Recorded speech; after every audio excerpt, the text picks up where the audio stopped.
It's terrible to die while playing sports. 1. Francisco Lázaro, Stockholm 1912.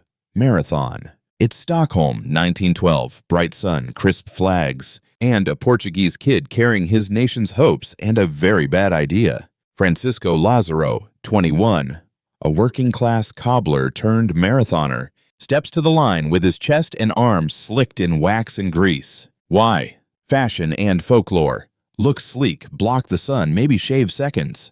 Problem is, your body dumps heat by sweating and letting it evaporate. Slather yourself in sealant and congratulations, you've basically shrink-wrapped a radiator. The marathon rolls out under a warm Scandinavian sky that just keeps getting hotter. Early miles, he's loose and game. By the teens, he's pinking up.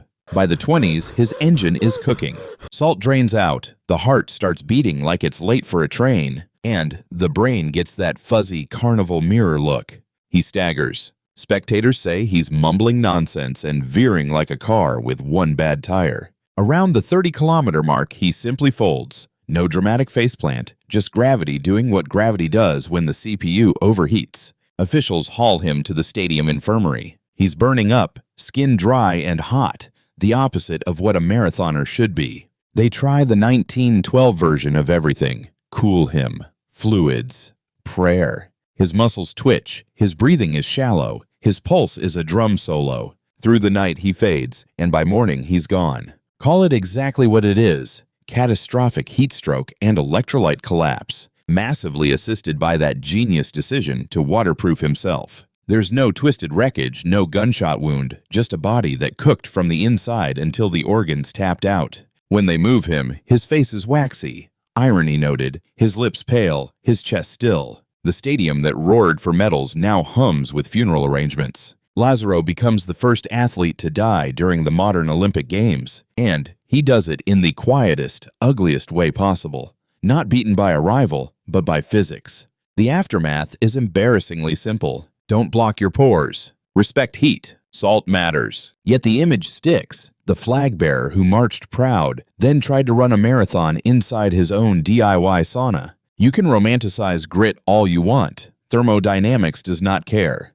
2. Knud Enemark Jensen, Rome 1960, cycling TTT. Rome 1960. Heat shimmers off the tarmac like a mirage, and 4 Danes in white jerseys are trying to hold a 100-kilometer team time trial together in a blast furnace. Knud Enemark Jensen, 23, long and raw-boned, a factory worker turned national hope, locks his chin over the bars and keeps the line straight as the thermometer creeps past 100 degrees. This is the old Olympic cycling, wool, steel, and bravado. Water is rationed, shade is a rumor, and the course out toward the coast bakes like a griddle. Midway through the effort, the quartet is unraveling. One man's gone, the pace car is inching away in the heat haze, and Jensen's pedaling gets ragged. Spectators later say he looked glassy, jaw slack, body fighting itself. The team car pulls alongside. Someone shouts. Someone splashes water. He wobbles, rights it, then buckles again. Officials and teammates actually prop him up and try to push him back into formation, because that was the mindset then. Keep turning the cranks and argue with your body later. He topples for good near the curb. There's no cinematic tumble, just a hard, ugly collapse. Head meets stone, limbs seize, the nervous system lights up and then shorts out. When they get to him, he's hot and dry to the touch, breathing shallow, pupils not tracking the world. Foam strings his lips, his muscles spasm, the pulse hammers and then stutters. An ambulance finally swallows him, siren howling through the Roman boil. At the hospital, doctors do what 1960 medicine can do. Cool him, oxygen, fluids. But the body is already in full revolt. Core temperature sky high, electrolytes wrecked, brain rattled by the curb.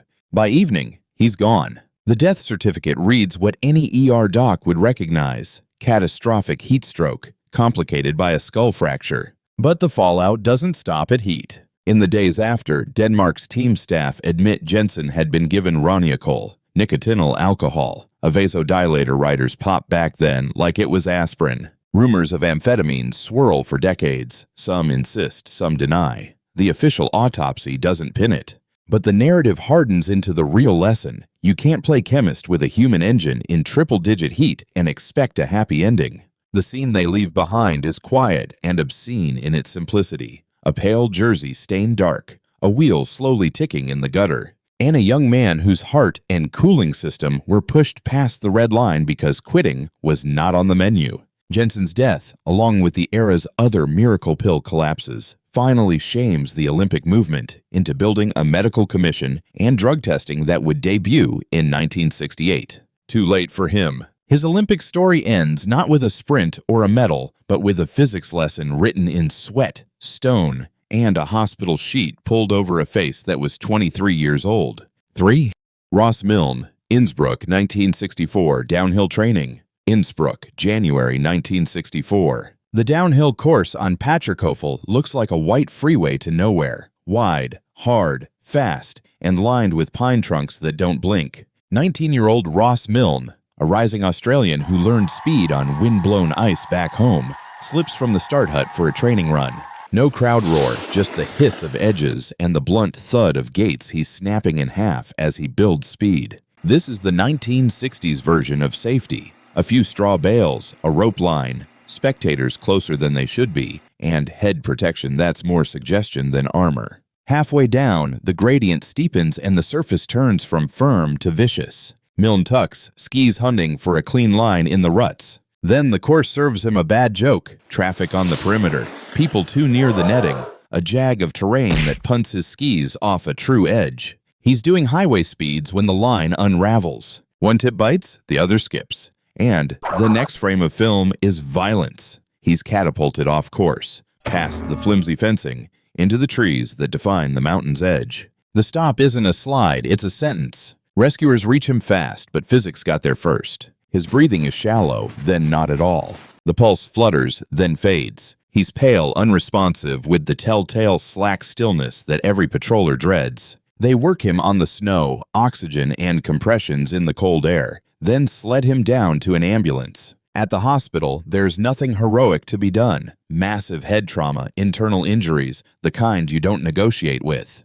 By the end of the day, Ross Milne is no longer an Olympian, or a teenager, or anything, but a name on a report. What makes it uglier is how ordinary the chain looks in hindsight. A course set to be spectacular but not yet modern in its protections. Spectators edging where they shouldn't. Nets and bales that stop skiers who fall slowly, not the ones who leave the line at 70 miles per hour. A kid who could ski in a mountain that doesn't care. His death lands like a hammer blow in the village. Only days earlier, a Luger had died in training. Now the Alpine Hill has taken one too. Team officials argue safety. Organizers defend the course. And by the time the opening ceremony begins, everyone knows the truth they won't say out loud. The games are already stained. Changes follow. More fencing, stricter crowd control, a grudging respect for how fast modern skis can turn a mistake into a body on a toboggan.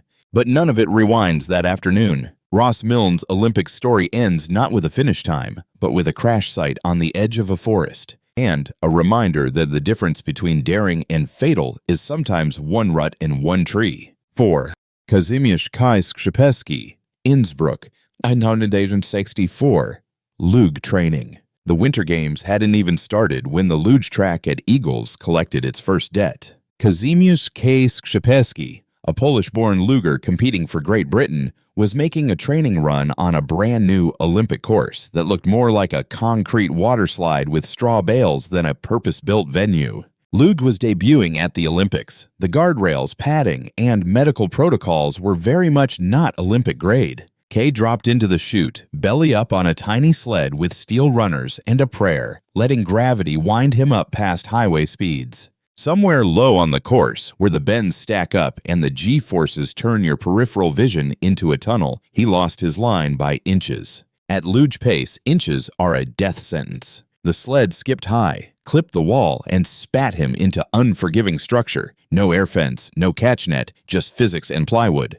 The silence after a luge crash is the kind that makes officials sprint. Marshals got to him in seconds and waved the red flag. Medics followed with oxygen and a backboard. What they found was the brutal calculus of an 80-plus MP impact, catastrophic head and chest trauma, a body that tried to breathe but couldn't hold a rhythm, pupils that told the truth before anyone else did. He was rushed off this mountain, but the damage was done. The heartbeat that mattered most belonged to a track with corners too fast and margins too thin. He died from his injuries, never seeing the opening ceremony he'd trained years to reach. The aftermath was as predictable as it was late. Organizers added more boarding and straw, slowed sections with icework, tightened helmet and training rules, and tried to convince the world Luge wasn't Russian roulette on runners. But Kay-Skrzypeski's death, paired days later with another fatal training accident on the downhill, hung over Innsbruck like fog. It's the lesson the sport keeps relearning. At the bottom of a luge track, there are no style points, only a stopwatch, a wall, and the ugly fact that gravity doesn't negotiate.